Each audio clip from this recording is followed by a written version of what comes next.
सर्वप्रथम ब्रह्मांड के प्रत्येक कण, जीव निर्जीव पदार्थ अपदार्थ, समस्त ब्रह्मांड के प्रत्येक कणों को सादर चरण स्पर्श करता हूँ। आज मैं अपने इस YouTube चैनल के माध्यम से जो कुछ कहने जा रहा हूँ यह यथार्थ है और सब लोग इसे देख रहे हैं, देख तो रहे हैं, लेकिन सबसे अनुरोध कर रहा हूँ कि इन वाक्यों को समझने का प्रयत्न करें। मैंने अपने पहले वीडियो में ऐसा कहा था, हमारे मंदिरों, मस्जिदों, चर्चों और प्रायः सड़कों के आसपास भिखारी लोग, जिनके पास कुछ नहीं है, जिनका कोई उद्देश्य नहीं है, सिर्फ जो कुछ हम देते हैं उससे अपने जीवन को चलाते हैं और कहीं भी खुले आसमान में सो जाते हैं। हम सभी लोग प्रायः कहते हैं परमात्मा का निवास हर कण में है, चाहे वो जीव हो, चाहे निर्जीव हो, चाहे पदार्थ हो, अपदार्थ हो, प्रत्येक धर्मों में। और चाहे प्रजातांत्रिक हो, चाहे राजतांत्रिक राष्ट्र हो। प्रजातांत्रिक राष्ट्रों में जैसे हमारा खुद भारतवर्ष के बारे में लें तो यहाँ भी कहा जाता है प्रत्येक मनुष्य का समान अधिकार है। जरा सोचिए, गौर से सोचिए, क्या उन सड़क के पास मांगने वाले भिखारियों का भी समान अधिकार है? किसी वोटर लिस्ट में क्या उनका नाम है? क्या उनको हम समान अधिकार का दर्जा देते हैं? कभी कोई संस्था या कोई राजनीतिक दल या कोई भी मानव उनके बारे में गहराई से सोचा है? क्या वो मानव नहीं है?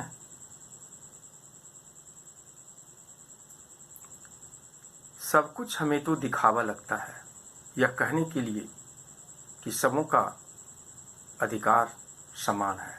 सिर्फ एक कागज के टुकड़ों पर लिखा गया एक नियम है जिसे मानव ने बनाया है, पर परमात्मा ने ऐसा नियम नहीं बनाया है।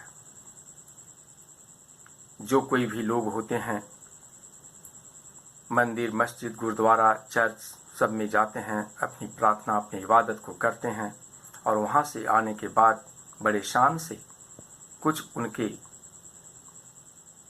बर्तनों में बिछाए गए कपड़ों के ऊपर डाल देते हैं। बस यही उनकी जिंदगी है। उनके विषय में कभी कोई सरकार, कोई संस्था गहराई से सोचा है? क्या उन्हें जीवन जीने का हक नहीं है? हम बहुत बड़ी राजनीति करते हैं।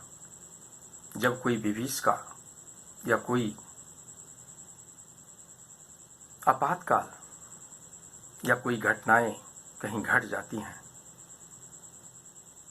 मानव हर कुछ से बदल गया है, सब कुछ दिखावा है, और फिर बड़े बड़े चैनलों पर यूट्यूब के माध्यम से, इंटरनेट के माध्यम से, फेसबुक के माध्यम से, सोशल मीडिया के माध्यम से अनाप शनाप की जानकारियां और सब कुछ जैसे लगता है कि वही इस ब्रह्मांड का रचना किए हैं।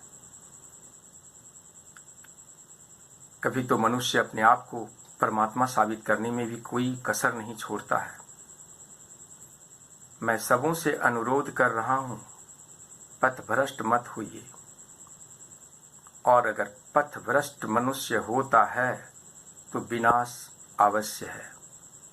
सिर्फ सच्चाई को समझिए, सच्चाई को देखिए और सच्चाई के रास्ते पर चलिए। आज जिसने भी गलत संसाधनों से धन की प्राप्ति किया है, वह अपने आप को इस संसार के बीच में उतना ही महान, ज्ञानवान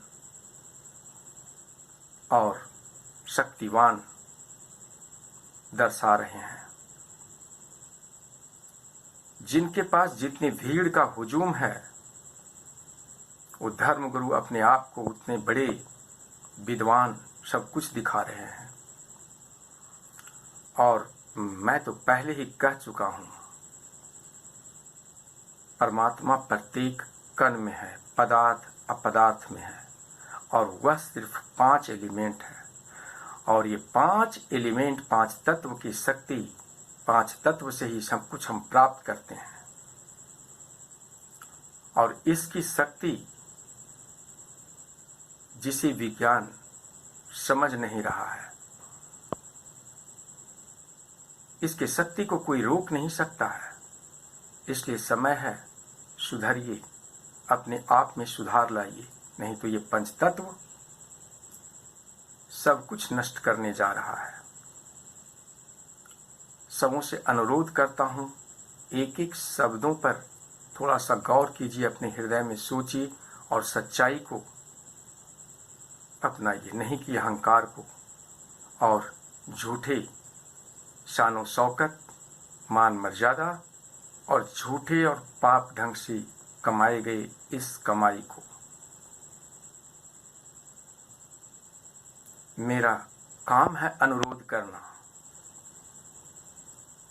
आपका काम है इस अनुरोध को ठुकराना।